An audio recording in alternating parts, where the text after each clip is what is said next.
اعوذ باللہ من الشیطان الرجیم بسم اللہ الرحمن الرحیم یا ایہا الذین آمنوا اتقوا اللہ یا ایہا الذین آمنوا ان تتقوا اللہ یجعل لکم فرقانا ویکفر عنکم سیئاتکم ویغفر لکم اللہ ذو الفضل العظیم۔ اے ایمان والو، اگر تم اللہ کے ساتھ تقوی کی روش اختیار کرو گے تو وہ تمہیں حق و باطل کی تمیز عطا کر دے گا اور تمہاری برائیوں کا کفارہ ادا کر دے گا اور تمہیں مغفرت سے نواز دے گا، اور اللہ فضل عظیم کا مالک ہے۔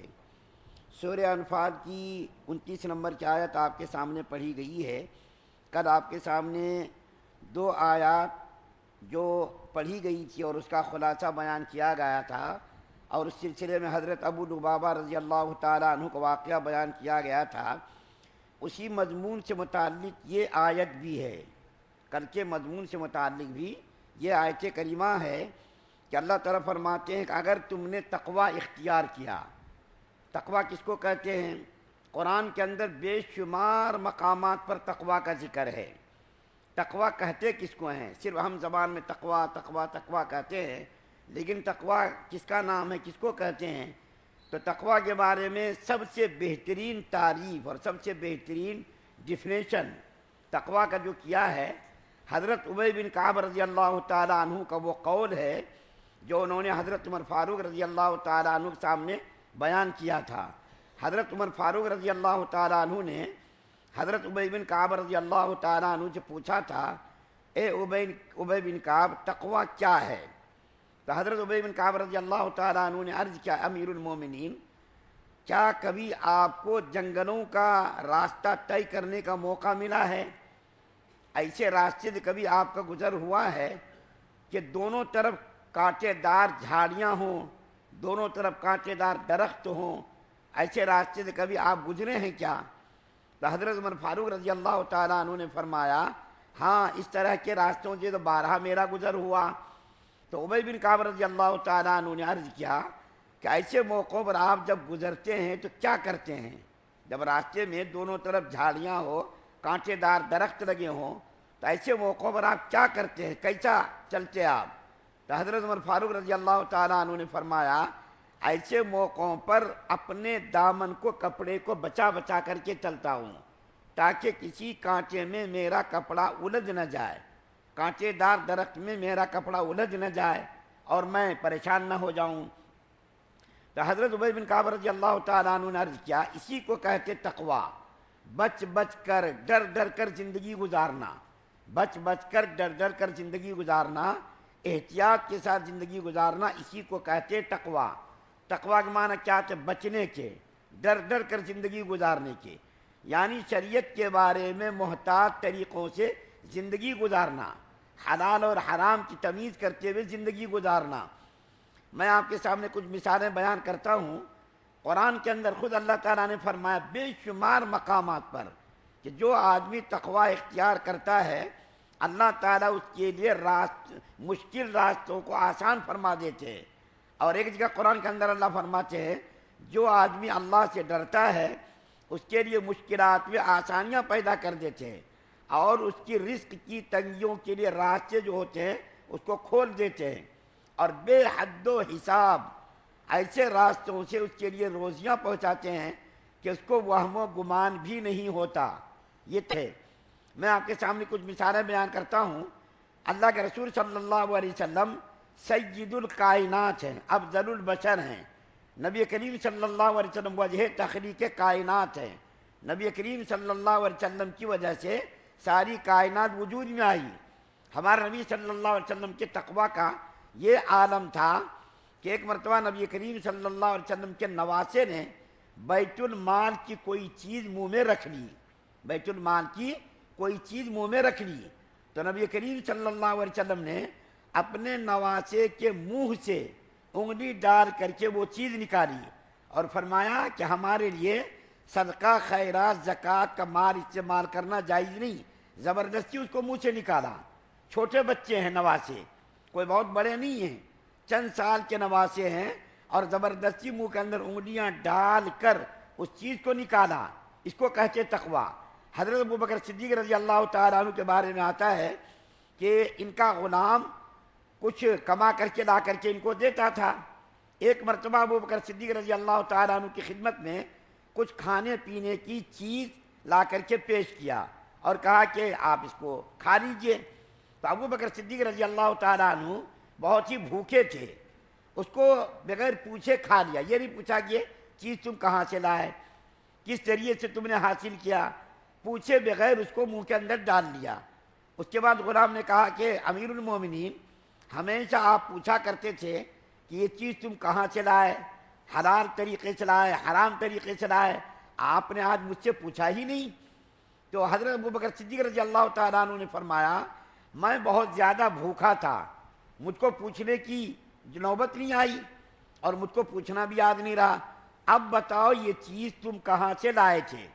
تو غلام نے کہا امیر المومنین، جاہلیت کے زمانے میں جادو ٹونا ٹوٹکا کرتا تھا، جاہلیت کے زمانے میں، تو میں نے کسی کا کام کیا تھا، اس کا فائدہ ہو گیا تھا، آج اس آدمی کی طرف سے میرا گزر ہوا تو اس نے مجھ کو یہ چیزیں دے دی کہ تم نے میرا بھلا کیا تھا، جادو کے ذریعے سے، ٹوٹکے کے ذریعے سے تم نے میرا بھلا کیا تو میرا کام بن گیا تھا، اس کے بدلے میں یہ چیزیں تم لے کر کے جاؤ۔ تو میں اس کے بدلے میں یہ چیزیں لے کر کے آیا ہوں، اور آیا اور آپ کو دیا تھا، آپ نے مجھ سے پوچھا نہیں اور بغیر پوچھا آپ نے کھا لیا۔ ابوبکر صدیق رضی اللہ تعالیٰ عنہ نے ہاتھ ڈال کر کے قے کی اور زبردستی قے کی، حالانکہ وہ بھوک کی وجہ سے اندر وہ چیز گئی اور جا کر کے کہاں غائب ہو گئی پتہ ہی نہیں چلا، لیکن ابوبکر صدیق رضی اللہ تعالیٰ عنہ نے اس کو زبردستی نکالنے کی کوشش کی۔ بعض آدمیوں نے کہا بھی کہ امیر المومنین یہ تو چھوٹی سی چیز تھی، بھول سے آپ کے حلق کے اندر وہ چیز چلی گئی اور آپ اس کو زبردستی نکال رہے، نہیں نکلنی وہ چیز، جانے دیجیے۔ تو ابوبکر صدیق رضی اللہ تعالیٰ عنہ نے عرض فرمایا کہ خدا کی قسم میری جان بھی چلی گئی تو میں اس کو نکال کر کے رہوں گا۔ پانی ڈال ڈال کر کے وہ لقمہ نکالا اور فرمایا کہ میں نے نبی کریم صلی اللہ علیہ وسلم سے سنا ہے کہ جو جسم کا حصہ حرام غذا سے پلے گا، حرام غذا سے پرورش پائے گا، اس حصے کو اللہ تعالیٰ جہنم کے اندر ڈالیں گے، اور میں اس کو اندر رکھنا نہیں چاہتا، کسی صورت میں بھی اس کو میں برداشت نہیں کر سکتا کہ وہ حرام غذا اندر جائے اور میں اس کو رہنے دوں، اس کو میں نکالوں گا چاہے اس کے لیے میری جان ہی چلی جائے، جان گئی تو بھی مجھے پرواہ نہیں، لیکن میں اس کو نکال کر کے رہوں گا۔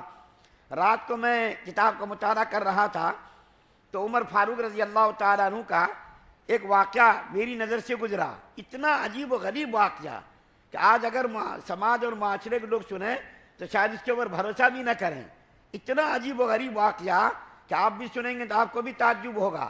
اتنے بڑے مقام کے صحابی، نبی کریم صلی اللہ علیہ وسلم کے سسر، نبی کریم صلی اللہ علیہ وسلم کی مراد، نبی کریم صلی اللہ علیہ وسلم نے اللہ سے مانگ کر کے عمر فاروق رضی اللہ تعالیٰ عنہ کو لیا تھا، اور حضرت عمر فاروق کے بارے میں فرمایا تھا جس راستے سے حضرت عمر فاروق گزر جائے اس راستے سے شیطان نہیں گزر سکتا، ایسا روب، ایسا جلال اور ایسی ہیبت کے صحابی تھے۔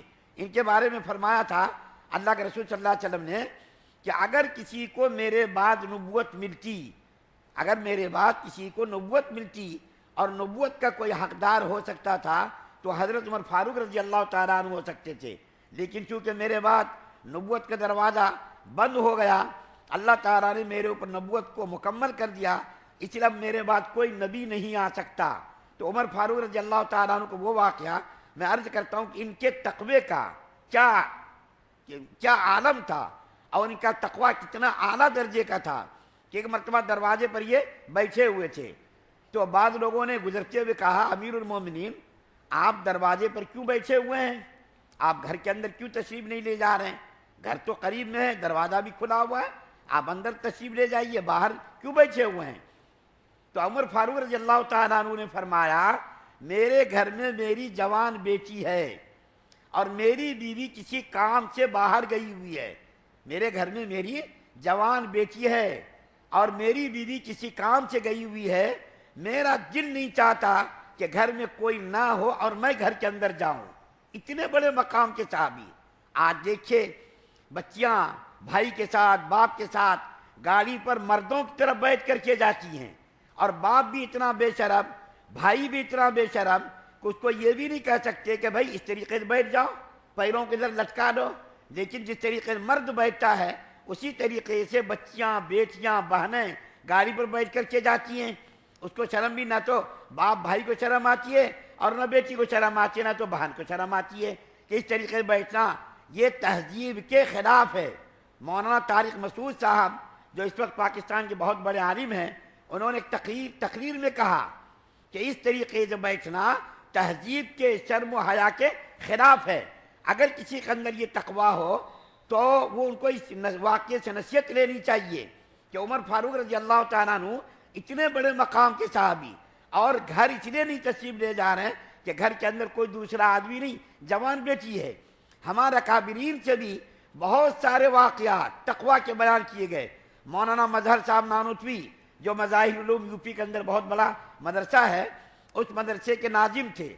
ان کے تقوی کا یہ عالم تھا کہ جب ان کے پاس کوئی آدمی ملنے کے لیے آتا، سبق پڑھاتے رہتے، کوئی ملنے کے لیے ان کے پاس آتا تو گھڑی دیکھتے، گھڑی دیکھ کر کے نوٹ کر لیتے کہ اس وقت 5:01 ہوئے ہیں، گھڑی دیکھ کر کے نوٹ کرتے، اور اس کے بعد جب وہ آدمی بات کر کے چلا جاتا تو اس کو دیکھتے گھڑی کو کہ کتنے منٹ انہوں نے مجھ سے بات کی، مدرسے کے اوقات میں کتنے منٹ انہوں نے مجھ سے بات کی۔ اس کے بعد منٹ کو لکھ لیتے۔ مہینہ جب مکمل ہوتا، تنخواہ لینے کی جب باری آتی، اگر آدھے دن سے کم وہ منٹ ہوتے، آدھے دن سے کم منٹ ہوتے تو آدھے دن کی تنخواہ کٹوا دیتے، اور آدھے دن سے زیادہ اگر کوئی بات کرنے والا آتا اور منٹ کو حساب کر کے جوڑتے تو 1 دن کی تنخواہ کٹوا دیتے۔ یہ عالم تھا ان کے تقویٰ کا۔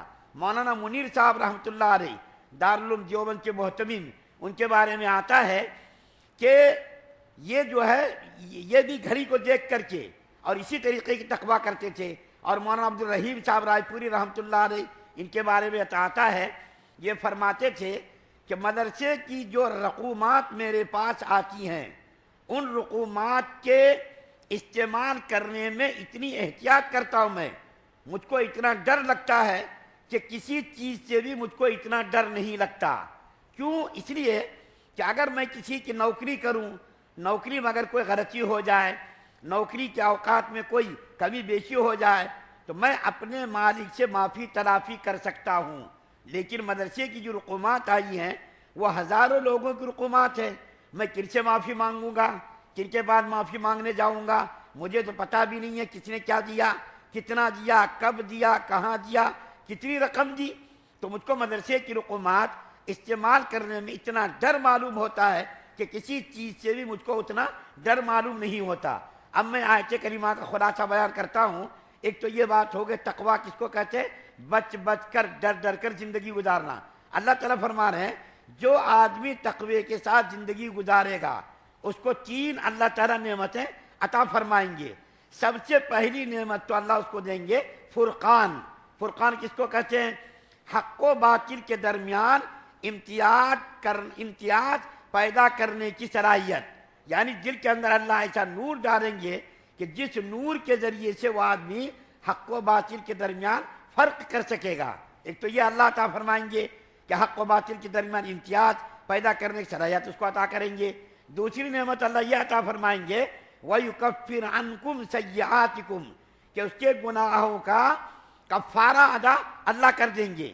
یعنی اگر کوئی گناہ ہو گیا تو اس تقوی کی برکت سے اللہ اس کے گناہوں کا کفارہ ادا کر دیں گے۔ اور تیسری چیز کیا ہے؟ ذنوب وَيَغْفِرْ لَكُمْ ذُنُوبَكُمْ، کہ تقوی کی برکت سے اللہ اس کے گناہوں کو معاف کر دیں گے۔ یہ 3 نعمتیں اللہ تقوی کی برکت سے عطا فرمائیں گے۔ ایک تو یہ کہ فرقان، دوسرا یہ کہ کفارہ سیئات، تیسرا یہ کہ اس کے گناہوں کی معافی۔ یہ 3 نعمتیں اللہ تقوی کی برکت سے عطا فرمائیں گے۔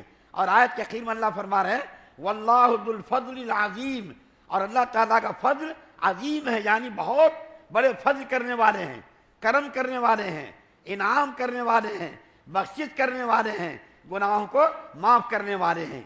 اللہ سے دعا ہے اللہ ہم سب کو سننے زیادہ عمل کی توفیق عطا فرمائے۔